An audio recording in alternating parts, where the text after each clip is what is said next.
السلام علیکم۔ حدیث کتاب قرآنی آیتیں ہو، یہ ساری دنیا جیسے ایک کشتی پہ سوار ہو، اس میں کچھ برے لوگ بھی ہو اور کچھ اچھے لوگ بھی ہو، اور اس برے لوگوں کی وجہ سے اچھے لوگوں کو بھی نقصان اٹھانا پڑتا ہے۔ ویسے ہی اللہ کے نبی نے فرمایا کہ یہ دنیا بھی ایک جہاز، ایک کشتی کی طرح ہی ہے، اس میں کچھ برے لوگ بھی ہیں، کچھ اچھے لوگ بھی ہیں۔ اس کشتی میں سوار کچھ اچھے لوگ بھی ہیں، کچھ برے لوگ بھی ہیں۔ تو جو برے لوگ ہیں ان کو اگر کچھ عذاب ملے اللہ کی طرف سے یا کچھ وہ غلطیاں کرے، اس کا نقصان اچھے لوگوں کو بھی اٹھانا پڑے گا۔ اس لیے اللہ نے یہ فرمایا ہے، اللہ کے نبی نے حدیث کتاب میں یہ بیان فرمایا ہے کہ تمہیں پتہ چلے کہ کچھ برے لوگ کچھ برائیاں کر رہے ہیں تو تمہارا فرض بنتا ہے کہ ان کو روکا جائے، ان کو اچھی راہ دکھایا جائے، اچھے دین کے راستے پہ ان کو چلایا جائے، جتنا ہو سکے ان کو کوشش اپنی طرف سے کیا جائے۔ ورنہ اللہ تعالیٰ یہ فرماتے ہیں،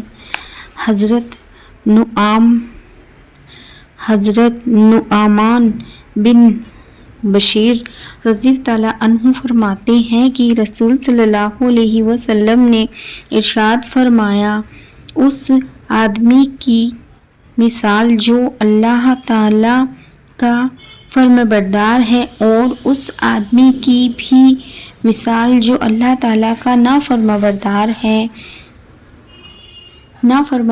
ہے، ان لوگوں کی طرح جو ایک پانی کے جہاز پر سوار ہو جہاز کی منزلیں مقرر کی گئی ہو۔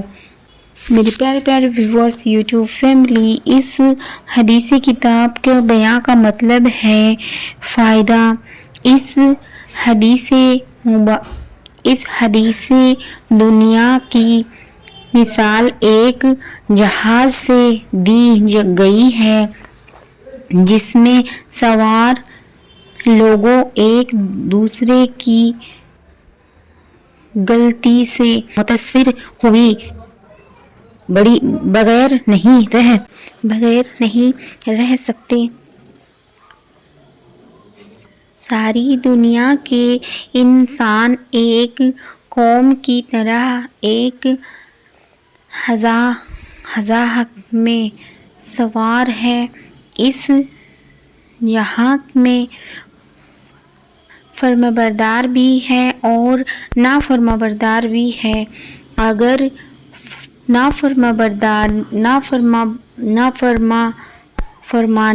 نافرمانی عام ہوئی تو اس سے صرف وہی تباہ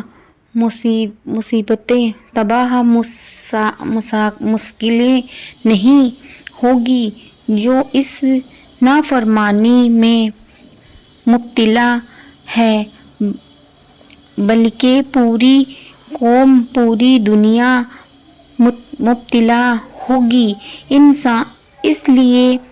اس لیے انسانی معاشر کو تباہی سے بچنے کے لیے ضروری ہے کہ اللہ تعالیٰ کی نافرمانیوں کو روکا جائے۔ اگر ایسا نہیں ہوگا تو سارا معاشرہ اللہ تعالیٰ کے عذاب میں مبتلا ہو سکتا ہے۔ توبہ۔ یا اللہ تو سب کو اچھی ایمان پہ، اچھی دنیا پہ، اچھی ہدایت پہ چلا۔ یا اللہ تو ہر مسلمانوں کو ایسی ہدایتیں دے کہ غلط چیزوں کو بھی روکنے کی طاقت دے۔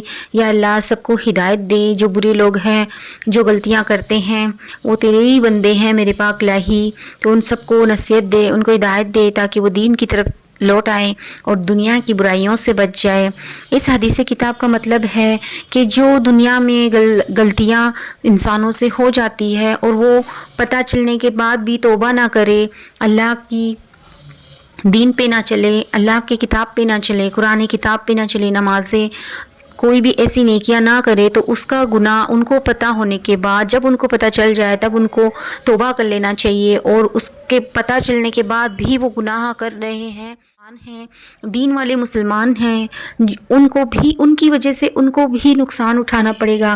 تو جو بھی نافرمان مسلمان ہیں ان سب سے یہی گزارش ہے کہ جب تمہیں سمجھ آ جائے، جب تمہیں پتہ چل جائے دین کی پاور، دین کا کتنا فائدہ اور نقصان جب پتہ چل جائے تو توبہ کر لیجئے، اللہ کی طرف جھکیے، نمازیں پڑھیے، قرآن پڑھیے، اپنے بچوں کو پڑھائیے، دین کی طرف لے کے جائیے۔ دنیا کے ساتھ ساتھ دنیا کی جو چیزیں ضروری ہے اس سے بہت زیادہ ضروری دین کی طرف ہے۔ دین سے اپنی دنیا بھی سدھرتی ہے، دین سے اپنی آخرت بھی سدھرتی ہے۔ ہم دنیا میں کتنا ہی چیزوں کے پیچھے بھاگتے رہے، لیکن اپنے اعمال اپنے ساتھ رہیں گے، اپنے اعمال اپنے ساتھ جائیں گے۔ ہم جو دنیا میں جس طرح سے زندگی کاٹ کے جائیں گے، جس طرح سے زندگی بتا کے جائیں گے، اللہ کے فرشتے، اللہ ہمیں اسی نظر سے دیکھتا ہے۔ وہ پاک پروردگار ہے، وہ مالک ہے، وہ خالق ہے، اس کو سب پتہ ہوتا ہے کون صحیح ہے، کون غلط ہے، کون کیا کر رہا ہے، سب اس کو پتہ ہے۔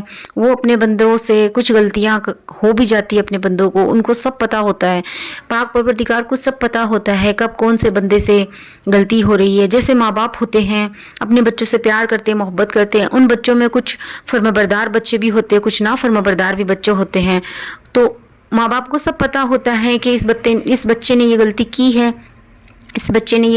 ہے، پھر بھی وہ اگنور کر دیتے ہیں ماں باپ، اس بچے کا ساری غلطی جان کے بھی اس کو چھوڑ دیتے ہیں۔ تو ایسے ہی اللہ کو سب کچھ پتہ ہے، سب کے حال سے واقف ہے، سب کی پریشانی، سب کی اچھائی، سب کی برائیوں سے واقف ہے، اللہ کو سب کچھ پتہ ہے۔ ہم خوش ہو جاتے ہیں غلطی کر کے، لیکن یہ نہیں دیکھتے وہ پاک پروردگار سب دیکھ رہا ہے، ہماری وجہ سے کسی اور کو بھی نقصان اٹھانا پڑے گا۔ شکریہ میرا ویڈیو دیکھنے کے لیے۔